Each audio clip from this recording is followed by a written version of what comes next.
संदीप ने अपनी माँ के कहने पर गांव में शादी कर ली थी। लड़की का नाम था सुनीता। माँ का कहना था एकदम मॉडर्न बहू नहीं होनी चाहिए, लेकिन उन्हें नहीं पता था कि गांव से आने वाली बहू सुंदर सुशील तो होगी और उसको गांव से बाहर भी निकाल लाएंगे, लेकिन उसके अंदर का गांव कैसे बाहर निकलेगा। शादी के कुछ दिन बाद, माँ टिफिन तो देना जरा। बेटा अब तो स्कूल नहीं ऑफिस जाता है, माँ से नहीं अपनी बीवी से टिफिन मांगा कर। ओके माँ। सुनीता टिफिन ले आओ। 1 किलो टिफिन, इसके अंदर पिस्ता डाल दिया है। पिस्ता? पिस्ता क्यों? सास जी ने बोला था ना कि आपको पिस्ता बहुत पसंद है। ओहो, मैंने पिस्ता नहीं पास्ता बोला था, पास्ता। पास्ता? कहीं होता है पास्ता? अरे बेटी तू रहने दे, मैं बना दूंगी। अच्छा किया कि पाव भाजी बनाने का नहीं बोला, वरना किसी के पाव बना देती है। सुनीता को बुरा लगता है, लेकिन उसकी नादान हरकतें कम नहीं होती। ऐसे ही एक दिन, अरे तुमने ये क्या लगाया है? अरे आप वो फूस फूस करके लगाते हैं ना, वही। डियो? का दियो? किसको दियो? अरे वही ना जिससे खुशबू आती है। हाँ हाँ सही पकड़े हैं। अच्छा लेकर तो आना। कौन सा डियो लगाया तुमने? अभी लेकर आते हैं जी। संदीप की बात मानकर सुनीता अंदर से खुशबू वाला फुसफुस लेकर आती है। OMG! OMG मतलब ओ माय गणेश ना। अरे OMG छोड़ो, ये खुशबू वाला फुसफुस की बात कर रही थी तुम? हाँ इसी की, फिर से सही पकड़े हैं। अरे देवी, लेकिन आप सही नहीं पकड़े हैं, ये डियो नहीं है। डियो नहीं है तो क्या लियो है? अरे ये रूम फ्रेशनर है, जिसको कमरे में छिड़कते हैं, खुद पर नहीं। कोई बात नहीं, माँ कहती थी आत्मा किराएदार है, शरीर एक किराए का कर्म। हम शरीर पे ये डाल लिए तो क्या फर्क पड़ जाएगा। अरे बहू, ओ बहू, मेरे लिए फल तो ले आ, फिर मैं बाजार जाऊंगी। सुनीता अपनी सास के लिए फल लेकर आती है। अरे बेटा, पपीता, तरबूज और सेब फल ऐसे कैसे खा लूं, काट कर तो ले आ। माँ जी, मेरे गांव में तो खेत से उठा के सीधा खा लेते हैं। अरे ये तेरा गांव नहीं है ना। अरे संदीप, तू ही कुछ समझा देना इसको बेटा। मैं कैसे समझाऊं माँ, ये तो माइक्रोवेव को भी भट्टी बोलती है। कल मैंने बोला हाय कैसी हो, तो बोलती है किसी को हाय नहीं लगानी चाहिए। अरे सुनीता, तेरा क्या होगा?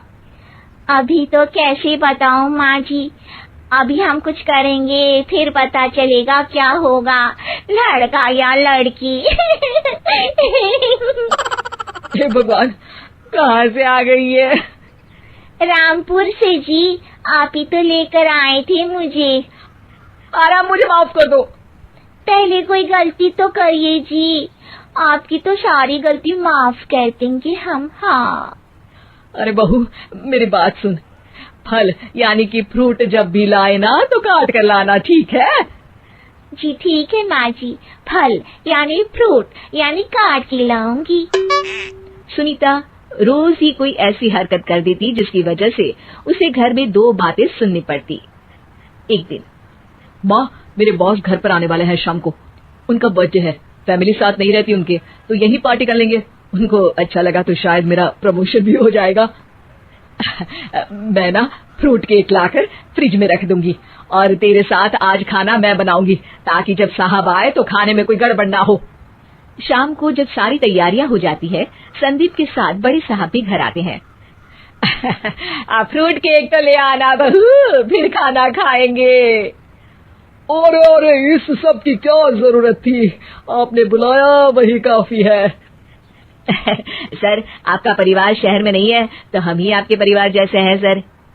इतने में ही सुनीता फ्रूट केक लेकर आती है और बड़े साहब की टेबल पर रख देती है, और जैसे ही केक के ऊपर का बॉक्स हटाती है, ओह ये क्या है, केक तो कटा हुआ है, मैं तो ऐसा नहीं लाई थी।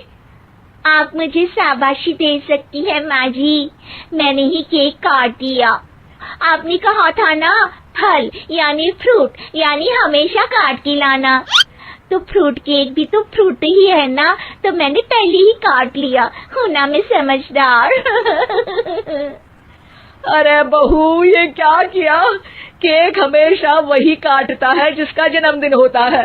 तुझे एक बात भी समझ नहीं आती, एक नंबर की बेवकूफ है। पूरा माहौल बिगड़ चुका था। संदीप को लगने लगा था कि साहब उसे प्रमोशन तो दूर की बात है, कहीं डिमोशन ना दे दे। लेकिन साहब बीच में ही बोल पड़ते हैं। अरे अरे कोई बात नहीं, ये इनकी बेवकूफी नहीं है, इनका भोलापन है। बेटा आप कहाँ से हो? रामपुर गांव से। अरे वाह, गांव से? फिर तो आपके गांव में ताजे फल और सब्जियां मिलते होंगे। हाँ सही पकड़े हैं, हम तो काटते भी नहीं, सीधा खा लेते हैं।